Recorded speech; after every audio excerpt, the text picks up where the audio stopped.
The sun over the Scarlet Mesa didn't just shine, it punished. It cooked the red dirt into a cracked sheet of pottery, a landscape of rust and blood. And through this oven rode a lone figure, a man who looked like he was carved from the rock and dust itself. Marshal Silas Blackwood. His name was a story told in hushed tones around campfires, a name that made outlaws check their back trail twice. He was a man of iron will, with eyes that missed nothing. But even a hawk can't see the storm that's already inside the house. Silas was riding toward a reckoning, a choice that would tear him between the star on his chest and the blood in his veins. He was hunting Apache raiders, but he was about to find something else entirely, something that would make him question everything he knew about the law, about justice, and about the ghosts of his own past. The Scarlet Mesa was thirsty, you see, and it was about to demand a price that would be paid in blood. The town of Blackwood Gulch smelled of pine, sweat, and cheap whiskey. It was a smell Silas knew better than any other. He sat in his office, the tin star on his vest the only thing that shined. Usually he was as calm as a deep canyon river, but not today. On his desk was a piece of paper, a telegram, its words like a coiled rattlesnake. Apache raids. Not the usual hit-and-run stuff. These were different. They were desperate. They were hitting isolated ranches all along the mesa, striking with a fury that spoke of something more than just greed. It spoke of hunger. Silas knew the Apache. He knew their leader, Cochise, was a brilliant warrior, a man of fierce pride. These sloppy, desperate raids weren't his style. Something was wrong, terribly wrong. He stood up, his boots creaking on the floorboards like the groans of a dying man. He looked out the window as the sun bled all over the horizon, painting the sky in violent streaks of orange and purple. The whole town was holding its breath. Everyone could feel it coming. The clash, the bloody collision of two worlds that had been on a crash course for years. Silas had heard the whispers, settlers pushing deeper into hunting grounds. Government promises that turned to dust as soon as they were spoken. The whole territory was a powder keg, and Silas had a sinking feeling he was standing right next to the fuse. He spent the next few days in the saddle, the blistering sun his only companion besides his two deputies. There was Jebediah Jeb Stone, a man as quiet and solid as the mountains themselves, and Caleb Finch, young, eager, with a fire in his belly that hadn't yet been tempered by the harsh realities of the frontier. They followed tracks that were little more than ghosts on the wind, finding abandoned camps that told a story of desperation, empty food pouches, the gnawed bones of animals too small to feed a family, let alone a war party. The signs were all there. The Apache were starving, and a starving wolf is the most dangerous kind. Then one sweltering afternoon, they found it. Tucked away in a hidden canyon, by a spring that trickled from the rocks, was a small, crude camp. It wasn't a war camp. It was a place of healing. A lean-to made of branches stood against the canyon wall, and the air smelled of burning sage and something else. Sickness. They approached slow, rifles ready. The silence was heavy, thick enough to choke on. A figure emerged from the lean-to. It was a woman. Her face was a mask of sorrow and fierce determination. She wore traditional buckskins, and her dark hair was braided with the feathers of a hawk. Her eyes locked with Silas's, and in them he saw no fear, only a challenge. This was no ordinary woman. She carried herself with the authority of a queen. Her name, he would learn, was Niakar, the Willow Daughter, a healer for her people, and she was not alone. From inside the lean-to came a low groan of pain, a sound that cut through the canyon silence. Niakar didn't move. She just stood there, a silent guardian, daring them to take another step. But Silas had to know what was inside. He had to see who she was protecting with such fierce devotion. Silas moved past her, his eyes scanning the shadows inside the shelter. The light from a small, flickering fire danced on the rock walls, and there, lying on a bed of furs, was a man. His chest was wrapped in crude, blood-soaked bandages. His breathing was a shallow, ragged whisper. He was an Apache warrior, that much was clear, but he had been brought low, balanced on the knife's edge between life and death. Silas's blood ran cold. He knew that face. He'd seen it on a wanted poster, the drawing rough, but the likeness unmistakable. It was Nacho, Wolf's brother, a warrior known for his cunning, a man fiercely loyal to Cochise, one of the most wanted men in the territory, and he was dying, right here, in front of him. He needs a doctor, Silas said, his voice a low growl. Nyakar just shook her head, her gaze never leaving Nacho. He trusts no white man's medicine, she said. Her voice was soft, but it had a core of steel.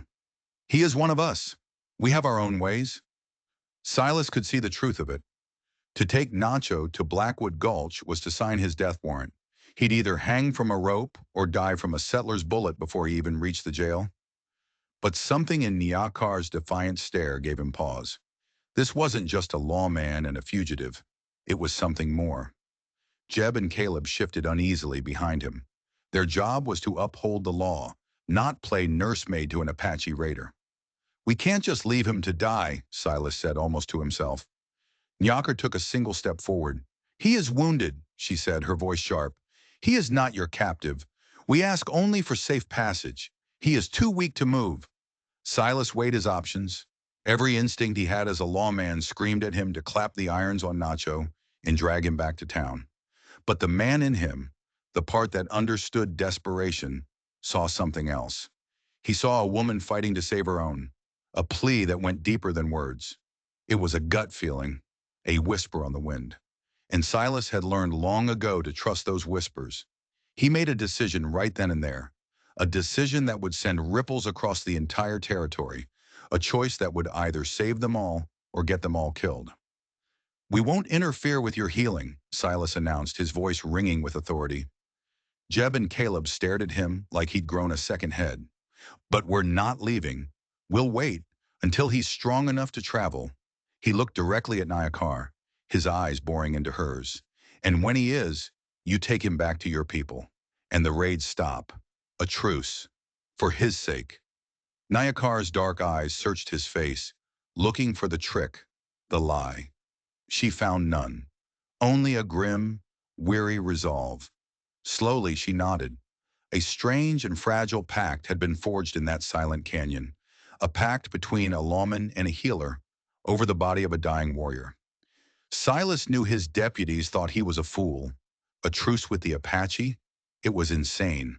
But as he looked at the dying man, he realized the law written in books and the justice of the frontier were two very different things.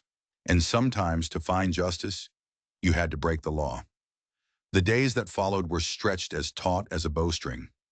Silas and his deputies kept their distance, a camp of their own just down the canyon, close enough to watch, close enough to act if things went south. Their rifles were never far from their hands, but no shots were fired. An unspoken understanding hung in the oppressive heat, as fragile as a spider's web. Nyakar was a force of nature. She worked without rest, her hands moving with a gentle certainty as she cleaned Nacho's wound, brewed strange-smelling teas from desert plants, and chanted prayers in a language as old as the rocks around them. Silas watched, fascinated. He'd seen his share of sawbones and doctors, but he'd never seen anything like this. It was more than medicine. It was a spiritual battle, a fight for a man's very soul. And Nacho was losing. His fever raged, his body trembling with violent shivers. He drifted in and out of consciousness, his life hanging by the thinnest of threads. Silas found himself, against all reason, hoping the warrior would pull through. He was the enemy, the man he was sworn to hunt. But watching him fight for every breath, watching Nyakar fight for him, stripped all of that away. All that was left was a man, a human being, and a woman who refused to let him die. One night the sky was a blanket of black velvet, punctured by the cold, sharp light of a million stars. Silas couldn't sleep. He found himself walking toward Nyakar's fire. She was sitting alone, her silhouette framed against the dancing flames. "How is he?" Silas asked, his voice low. She looked up, her eyes reflecting the firelight, making them look like pools of liquid gold. "He fights," she said. "His spirit is strong, but his body grows tired." Silas nodded. He knew that kind of fight. "Why?" he asked, unable to stop himself. "Why risk so much for him?" Nyakar stared back into the fire. "He is my brother," she said. "Not of my blood, but of my spirit. He protects our people. We do not abandon our own." The words hit Silas harder than he expected. He, too, had chosen a path of protection. The badge on his chest was a symbol of the same kind of loyalty. In that moment, the vast gulf between their two worlds seemed to shrink. They were two sides of the same tarnished coin. "The raids," Silas said, his voice firm again. "They have to stop." Nyakar's jaw tightened. A spark of anger flared in her eyes. "Our people are hungry, Marshal. The white man steals our land, scares away the buffalo. Our children's bellies are empty. What would you do if it were your family starving?" The question hit him like a physical blow. He had no answer. He'd seen that same desperation in the eyes of dirt-poor settlers and two-bit outlaws. On the frontier, the line between right and wrong was often just a line drawn in the sand, waiting for the wind to blow it away. "There has to be another way," he said, the weariness in his own soul echoing in his voice. Nyakar let out a long, slow breath. It sounded like the wind sighing through dry bones. "There is always another way, Marshal," she said softly, "but both sides must be willing to walk it." Their talk was short, but it changed something between them. A seed of understanding had been planted in the hard, rocky soil of their conflict. Then the next morning, something shifted. As the first rays of sun spilled over the canyon rim, Nacho's fever broke. His breathing evened out. A flicker of life returned to his eyes. He was weak, impossibly weak, but he was alive. Nyakar's tireless faith and Nacho's own stubborn will had dragged him back from the edge of the abyss. Silas watched as she helped the warrior sit up. Nacho looked at Silas, and the hatred was gone. In its place was something else, a grudging respect. The truce had held, but the real test was just beginning. Nacho was strong enough to travel. Barely. The journey out of the canyon was a slow, agonizing crawl. Nyakar was his crutch, his guide, her quiet strength, a constant presence at his side. Silas and his men followed, keeping their distance, honoring the strange pact they had made. When they reached the edge of the mesa, where the canyons gave way to the great rolling plains, Nyakar stopped.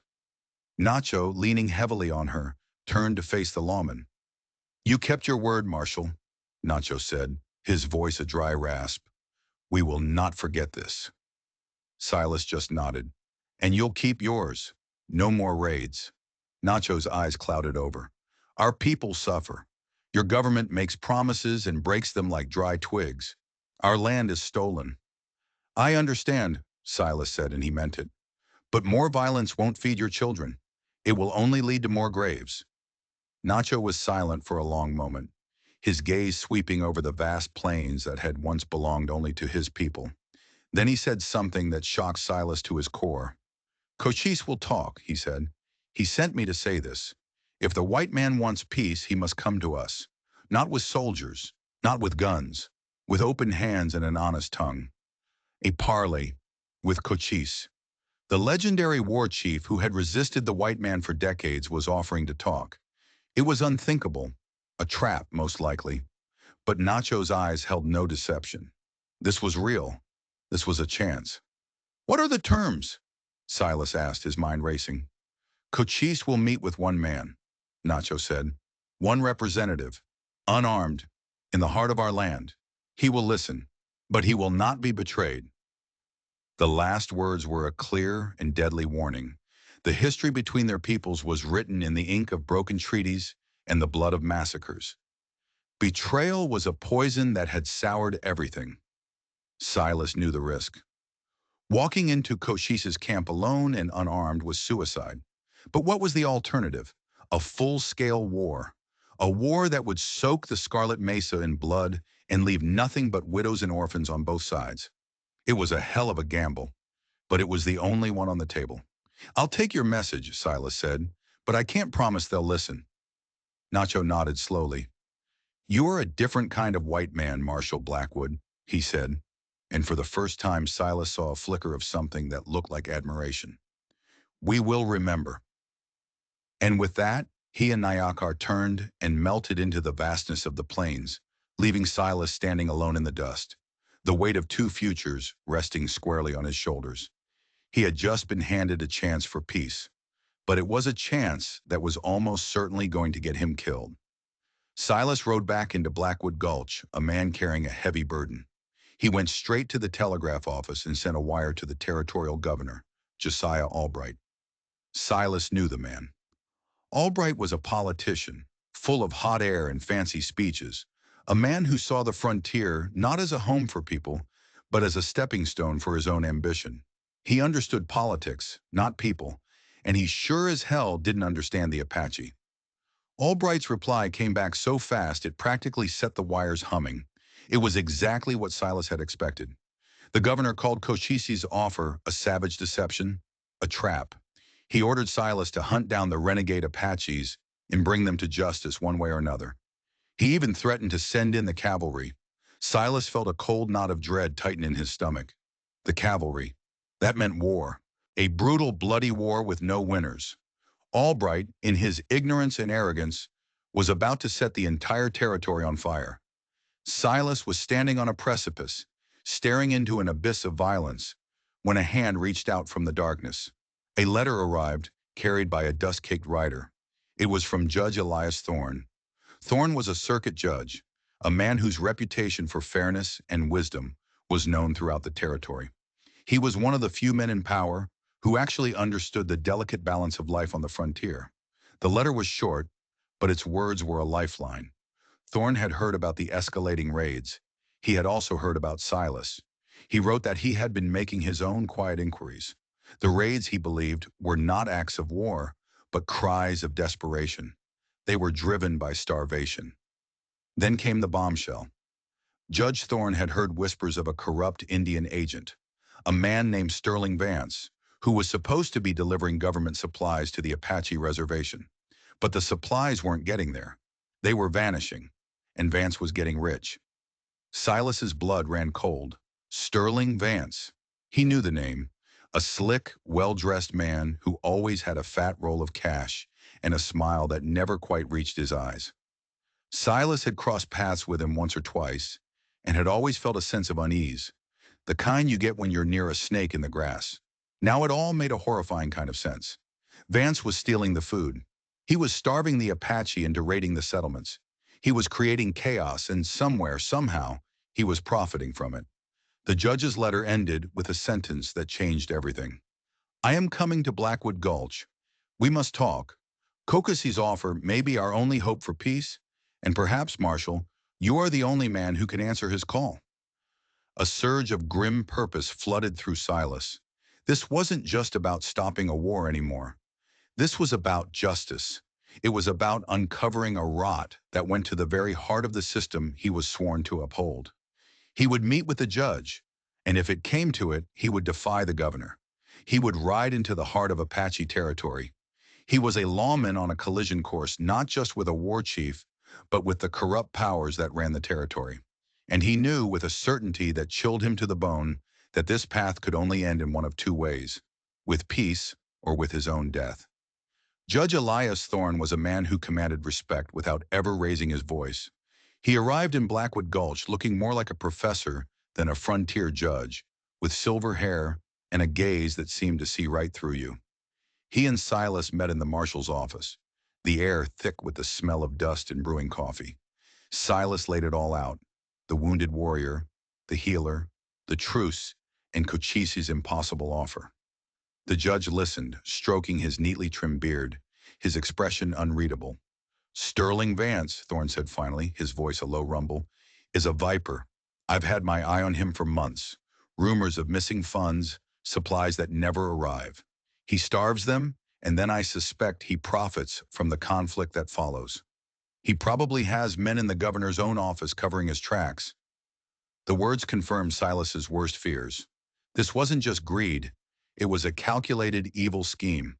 Vance wasn't just a thief. He was a puppeteer, pulling the strings of misery and death for his own amusement and profit. A cold, hard anger settled in Silas's chest. Cochisi's offer is our only way out of this, Silas said, but Governor Albright will never approve it. He'd rather see 1,000 men die than risk his political career. The judge looked Silas square in the eye. A silent question passed between them. Then perhaps, the judge said slowly, What we need is not an official representative. Perhaps what we need is an emissary of a different sort. A man who carries the weight of the law, but is not bound by the corruption of politicians. A man both sides might just be willing to trust. The meaning was crystal clear. He wanted Silas to go as an outlaw in defiance of a direct order from the governor. If he did this, he would be risking more than just his life. He would be risking his badge, his name, his entire future. If he failed, he would be branded a traitor. But if he didn't go, the land would be soaked in blood. The choice was no choice at all. "I'll go," Silas said, his voice quiet but firm as bedrock. The judge nodded, a flicker of something that looked like pride in his eyes. "I will write you a letter," he said. "It will carry no official power, but it will state that you are acting under my authority to investigate corruption and seek a peaceful resolution. It may not be a shield, Marshal, but it might be a sword." Silas made his preparations in silence. He told Jeb to keep the peace and say nothing of his mission. He told Caleb to watch Jeb's back. This was a trail he had to walk alone. At dawn, he rode out, a ghost slipping out of a sleeping town. He carried only what he needed to survive. His Colt Peacemaker was heavy on his hip, a cold comfort. He wasn't looking for a fight, but he knew the frontier rarely gives you what you're looking for. The journey into Apache land was like riding into another world. The land grew wilder, more brutal, the silence deeper. It was a beautiful and terrible place, and Silas could feel the spirit of the people who called it home. He understood why they would die to protect it. He found Koshise's camp hidden in a maze of canyons, a natural fortress.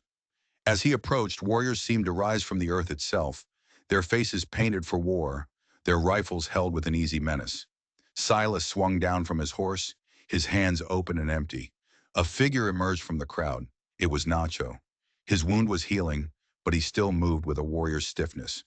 "You came, Marshal," he said, not with surprise, but with a quiet respect. "I came for peace," Silas replied, "and for justice. I know why your people are starving." Nacho led him to the center of the camp. There, before a great fire, sat Cochise. He was a man who seemed to carry the weight of his entire people in his gaze. His eyes were ancient and sharp, and when he looked at Silas, it felt like being weighed and measured. Silas, with only the judge's letter and his own conviction, told his story. He spoke of Sterling Vance, of the stolen food, of the deliberate, cruel starvation. He promised that Vance would be brought to justice, that the supplies would be restored, that peace was possible. When he finished, a heavy silence fell over the camp. The only sound was the crackle of the fire. The fate of the entire territory rested on the next word spoken. Finally, Cochise spoke, his voice deep and powerful, like the sound of rocks grinding together. "We have heard the white man's promises before," he said. "They are wind. They touch you, and then they are gone." "I am not those men," Silas said, his voice ringing with a desperate sincerity. "I am a lawman. I seek justice for all people. I give you my word, Cochise. I will see Vance punished, and your people will not starve." Cochise studied him for a long, unnerving moment. He saw something in Silas's eyes that he had not seen in other white men. He saw honor. "There is a condition," Cochise said. "If what you say is true, you will not take this Vance to your court. You will bring him here, to us. He will be judged by our laws. His punishment will be for us to decide." Silas felt a jolt, as if he'd been struck by lightning. Hand a white man over to the Apache for justice? Even a man as corrupt as Vance? His own people would see it as the ultimate betrayal. They would hang him for it. He thought of the hungry children. He thought of Niakar's fierce devotion. He thought of the coming war. He thought of the judge's words about a different kind of justice. "Agreed," Silas said, the word tearing from his throat. "I will bring you Sterling Vance, and if he is guilty, he is yours."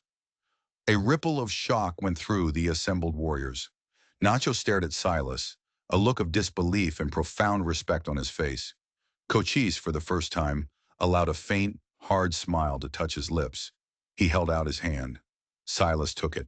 The pact was sealed, a bond forged in desperation and a shared desire for justice. But as Silas rode away from that camp, he had no idea that fate was already weaving another, more complicated thread into this story. He had just promised to deliver a man to his death.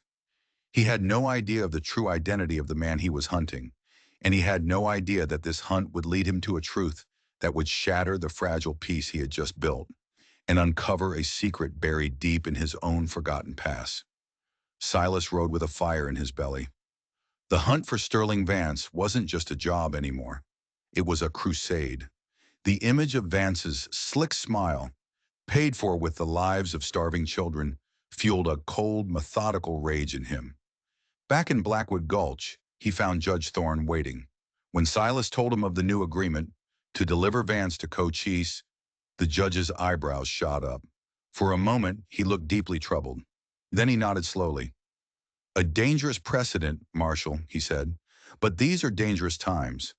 Perhaps a shocking act of justice is the only thing that can cut through the web of corruption Vance has woven." The hunt began. Silas, Jeb, and Caleb started shaking the trees, tracking Vance's dirty dealings from one dusty town to the next.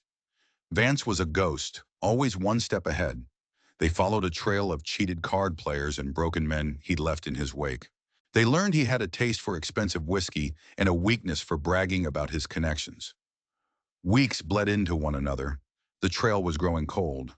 Silas was beginning to fear Vance had vanished for good. Then they got a break. In a filthy saloon in a forgotten town called Rattlesnake Gulch, a half-drunk prospector recognized Silas's sketch of Vance. "Yeah, I seen him," the old man rasped, spitting a stream of tobacco juice. "Heading south. Said he was meeting some fancy investors out at the old Black Bear mine. Something about a big silver strike." The Black Bear Mine, an abandoned silver mine deep in the Badlands, a place riddled with treacherous shafts and crawling with rattlesnakes. The perfect place for a man like Vance to cut a crooked deal in the dark. Silas felt the thrill of the hunt surge through him. The end was near. The ride to the mine was hell. The sun was a hammer, and the land was an anvil. They pushed their horses and themselves to the breaking point. As they drew close, they left the horses and moved on foot, silent as shadows. The air around the mine was dead quiet. Too quiet. A faint flicker of light, a lantern's glow, spilled from the mouth of the main tunnel. And with it, the low murmur of voices. He was here. Silas sent Jeb and Caleb to cover the entrance. He knew another way in, a narrow ventilation shaft he'd discovered years ago, barely wide enough for a man to squeeze through. He slid into the darkness, the damp rock cold against his skin. The voices grew louder.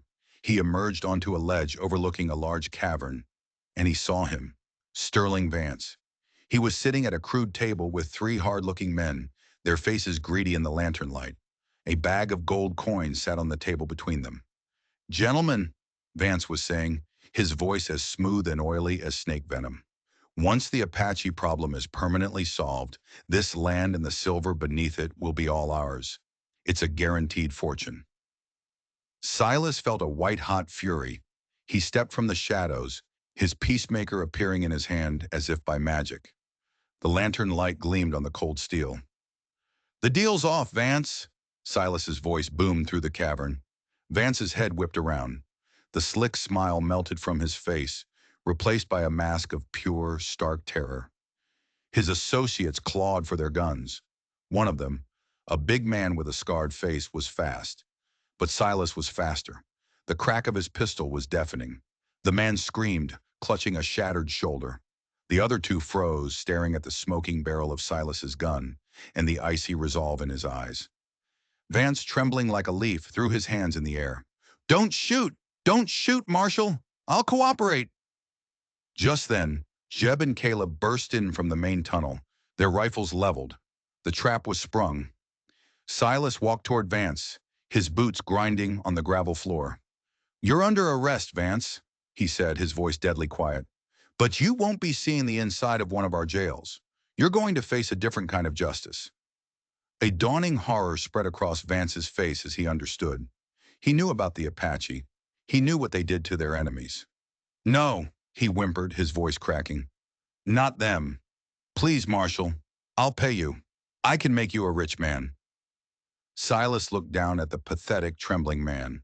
"Some things can't be bought, Vance," he said, his voice laced with contempt. "And you're about to pay a price that no amount of gold can cover." They bound Vance and his men and dragged them out into the fading light. Silas had kept his promise to Cochise. He had the snake in a bag. But as they started the long ride back toward Apache territory, a new unsettling thought began to creep into Silas's mind. The capture had been too easy. Vance was a cornered rat, and cornered rats always had one last desperate bite. He knew that the journey back, with this man as his prisoner, would be the most dangerous part of the entire ordeal. And he was right. The journey to the Apache camp was a slow-motion nightmare. Sterling Vance never shut up. He begged, he cried, he offered bribes, he made threats. He was like a trapped animal, chewing at his own leg to get free. Silas ignored him, his face a mask of stone. But the man's constant whining was like a drill boring into his skull. As they drew near to Cochise's stronghold, Apache scouts appeared on the ridges around them, silent sentinels watching their approach. The sight of them finally shut Vance up. His face went pale, and a genuine animal terror filled his eyes. He knew he was riding toward his own grave. Silas led his prisoners into the center of the camp. Cochise was waiting, surrounded by his warriors. The air was electric with tension. Vance was shoved to his knees before the chief. He was trembling so hard his teeth were chattering. Silas stepped forward and laid out the whole ugly story. He presented the documents from the mine, the proof of Vance's scheme to steal the land on top of the supplies. He gave Cochise the judge's letter. The chief glanced at it and gave a slight nod. Then his dark, piercing eyes settled on Vance. "You starved my people," Cochise said, his voice dangerously low. "Our children cried from hunger so you could fill your pockets with gold. What have you to say for yourself?" Vance, blubbering, tried to deny it. He tried to blame his associates, the government, anyone but himself. His words were a pathetic, tangled mess of lies. But they died in his throat when a new voice cut through the air. "He speaks with a forked tongue, Chief." All heads turned. It was Nyakar. She stepped forward from the crowd, her face a mixture of sorrow and resolve. "His heart is black," she said, her gaze fixed on Vance. "But there is a deeper treachery here, a secret that even the marshal does not know." A ripple of unease went through the camp. Silas felt a prickle on the back of his neck. What now? What else could there possibly be? Nyakar turned her sad eyes to Silas. "Marshal Blackwood, you have acted with honor," she said, "but I have carried a secret that I must now speak. It is a burden that touches my people. And you." The cryptic words sent a chill down Silas's spine. "Speak, Willow Daughter," Cochise commanded. Nyakar took a deep breath. She looked at the faces of her people. Then her gaze landed on the terrified Sterling Vance. "The man you call Sterling Vance," she began, her voice ringing with a terrible clarity, "is not who you think he is. He is an agent of your government, yes, but he is also a brother." She paused, then delivered the final, devastating blow. "My brother." A collective gasp sucked the air from the camp. Silas stared, his mind refusing to process the words. Nyakar and Vance, brother and sister, the compassionate healer and the corrupt, soulless ghoul? It was impossible. Vance's face, already pale, turned the color of ash. "Nyakar, no!" he shrieked. "Don't! Please!" She ignored him. "He was born among us," she said, her voice trembling with a lifetime of pain. "His mother was a white captive, taken by a renegade band long ago. She gave him the name White Feather, but his heart was always restless. He despised our ways. He craved the power and greed of the white world." She looked at Vance with a profound sadness. "Years ago, he left us. He turned his back on his mother's memory, on his people. He vanished." A single tear traced a path through the dust on her cheek. "I was just a girl. I remember his fair hair and blue eyes. I remember the silver locket our mother gave him, carved with a soaring eagle." Silas's mind flashed back. The locket. He'd seen Vance toying with a small silver locket, tucked under his shirt. He thought nothing of it. "He returned years later," Nyakar's voice cracked. "Not as White Feather, but as Sterling Vance, the new Indian agent. He used his knowledge of our language, our customs, to earn our trust. And then he betrayed it. He stole from his own blood. He let our children starve. He became a monster." The truth fell like a shroud over the camp. It was a betrayal so profound, so personal, it was almost beyond comprehension. Vance hadn't just been an enemy, he was a traitor of the worst kind, an apostate, a wolf who had returned to prey on his own pack. Cochise looked at Vance, his face a mask of cold fury and disgust. "You shame your mother's spirit, White Feather," he hissed. "You have the heart of a coyote, feeding on the weak." Vance could do nothing but hang his head, his body racked with sobs of terror and shame. His world, his lies had been utterly destroyed. Silas stood there stunned into silence. He had promised to deliver an enemy to justice, but he had unknowingly delivered a brother to his sister, a lost son to his people. And he knew that this shocking, impossible truth had changed the very nature of justice. The law of the tribe was about to clash with the bonds of blood, and Silas was standing right in the middle of the explosion. The revelation of Vance's identity as White Feather sent a tremor through the Apache warriors. Their anger was now mixed with a deep, personal shame. The enemy was one of their own. Cochise's face was like a stone carving, his eyes heavy with the burden of this impossible situation. He looked from the weeping Vance to Silas. "You have brought us the man who caused our suffering, Marshal," he said slowly. "But you have also brought us one who carries our blood. Our law is simple for our enemies, but for a traitor from within, the wound is deeper." Silas understood. This was no longer about a simple execution. It was about cleansing a stain from the honor of the tribe. "He must answer for what he has done," Silas said. "But how he answers is for you and your people to decide." Cochise was silent for a long time, staring into the flames of the council fire. The fate of one man and the future of two peoples rested on his shoulders. To kill Vance now would be to spill the blood of a kinsman, a taboo that would haunt them. To let him go would be to let the ultimate betrayal go unpunished. Finally, the chief raised his head. His decision was made. "He will not die by our hand," Cochise declared, his voice echoing through the silent camp. "To kill him would be to acknowledge he is still one of us. He is not. His punishment will be to live. He will live as a ghost belonging to no one. He will be stripped of his name, his wealth, his identity. He will be banished. We will cast him out from our lands and our memory forever. If he is ever seen here again, he will be hunted down and killed like any other thieving dog." A murmur of assent rippled through the warriors. It was a fate worse than death. Vance would be condemned to wander the earth as a nameless, stateless man, an outcast from both the worlds he had tried to conquer. His own greed had burned every bridge, leaving him utterly and eternally alone. Cochise then turned his piercing gaze on Silas. "You, Marshal Blackwood, have done what no other white man has done. You have brought us truth, and for that, you have earned our respect. The raids will end. We will try the path of peace." A wave of relief so powerful it almost buckled his knees washed over Silas. The war was over before it began. "But there is more," Cochise continued, his eyes shifting to Nyakar, then back to Silas. "In speaking her truth, Nyakar has placed a great debt upon you." Silas looked confused. "A debt?" "She risked the anger of her own people to reveal this shame," Cochise explained. "She chose absolute justice over the comfort of silence. Her honor has created an obligation, a bond. You owe her, Marshal, an unspoken debt for a truth that has saved us all." Silas looked at Nyakar. She was to be the bridge between their two worlds now, an ambassador for the new peace. And he, somehow, was now tied to her, bound by a debt he didn't understand but felt in his bones.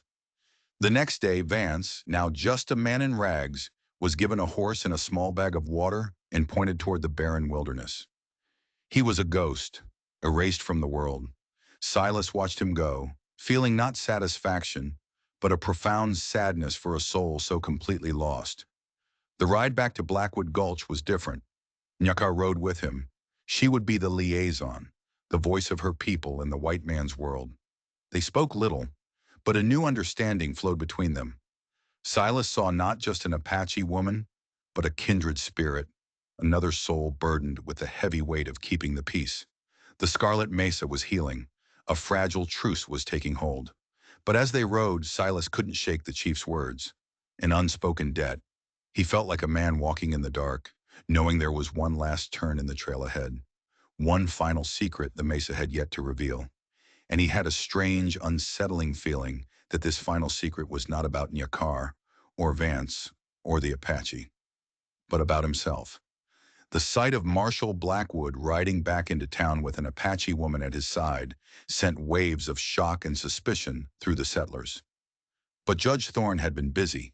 He had spread the word of Sterling Vance's treachery, and while many were still distrustful, the fact that the raids had stopped spoke louder than any prejudice. Nyakar, with her quiet grace and unshakable dignity, slowly began to earn a grudging respect. As the official liaison, she needed a place to stay. A place that was both safe and central to her work. The judge, with a wisdom that bordered on cunning, made a suggestion that scandalized the entire town. She should stay at the marshal's house. Silas, a man who had lived his entire adult life in solitude, suddenly found his quiet, empty home filled with a silent, powerful presence. He gave her the spare room, and they lived like two ships passing in the night, their lives dictated by the delicate, exhausting work of building trust where none had existed before. One evening, Nyakar returned late from a long and contentious meeting with town elders. She was exhausted. The weight of being the sole bridge between two hostile worlds was crushing her. Silas was sitting by the fire, and he saw the toll it was taking.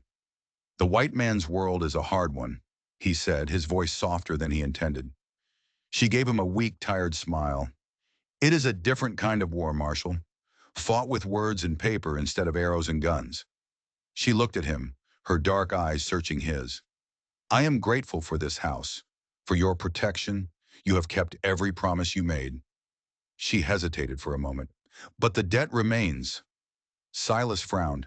"What debt? It's over." "No," she said, her voice dropping to a near whisper. "My people believe that when a great truth is shared, it creates a bond, a debt of spirit. You brought us justice, Marshal, and in return, my people saw a truth about you. They saw your spirit is weary. You carry a great loneliness." Silas was taken aback. She saw right through the tin star, right through the stoic facade, to the empty spaces inside him.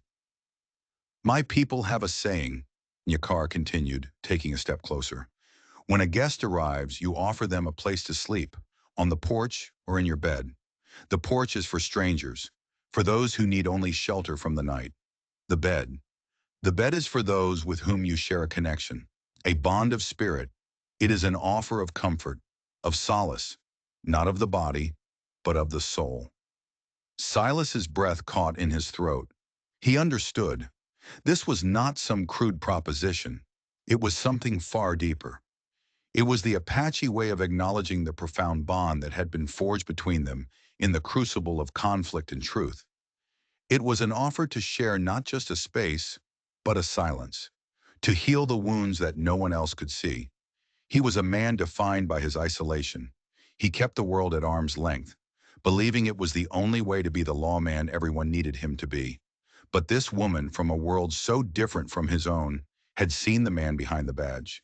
She had seen his fatigue, his solitude, and she was offering a quiet harbor in the storm of his life. He looked into her eyes and saw the vast, timeless landscape of the Scarlet Mesa. He saw its harshness, its beauty, its resilience. He saw the strength of her people and the compassion in her own heart. And he knew he was at a crossroads that would define the rest of his life. "The bed," Silas said, his voice a low rumble, the words feeling foreign and yet absolutely right. It was a choice made not from desire, but from a profound and startling recognition. He was choosing to let someone in. He was choosing to accept the comfort he never knew he needed. Nyakar's lips curved into a soft, knowing smile. She came to him and placed her hand on his. It was a simple touch, but it carried the weight of a promise, a pact of shared solace. And in that quiet moment, by the dying fire, the story of the lawman and the healer took its final, unexpected turn. A new peace was settling not just over the land, but within the heart of Marshal Silas Blackwood himself. The Scarlet Mesa had demanded its price, and in the end, it had given him a gift he could never have imagined. but the story holds one last whisper. As Silas took her hand, his other hand instinctively went to his own chest, where under his shirt he had always worn a small tarnished silver locket, a thing left to him by a mother he never knew. It was worn smooth with time, but on its surface was a faint, intricate carving. The carving of a soaring eagle.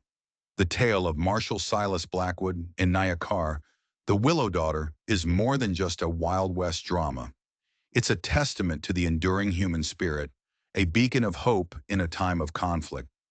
It reminds us that even in the harshest landscapes where prejudices run deep and justice seems elusive, common ground can be found and unlikely alliances can bloom into profound connections. Their story, born of a wounded warrior, a desperate plea, and an extraordinary choice, carved a path towards peace on the Scarlet Mesa. It's a story that challenges us to look beyond the obvious, to seek the hidden truths, and to recognize the humanity in every soul, regardless of their background. If this journey through the rugged beauty and poignant drama of the Scarlet Mesa has stirred something within you, if it has opened your eyes to the power of compassion and the pursuit of true justice, then join us on this adventure. Like, share this video with those who appreciate stories of courage and connection, and don't forget to subscribe to our channel for more tales from the untamed frontier.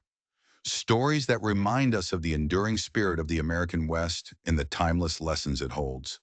The Scarlet Mesa may be quiet now, but its whispers of redemption will echo for generations to come.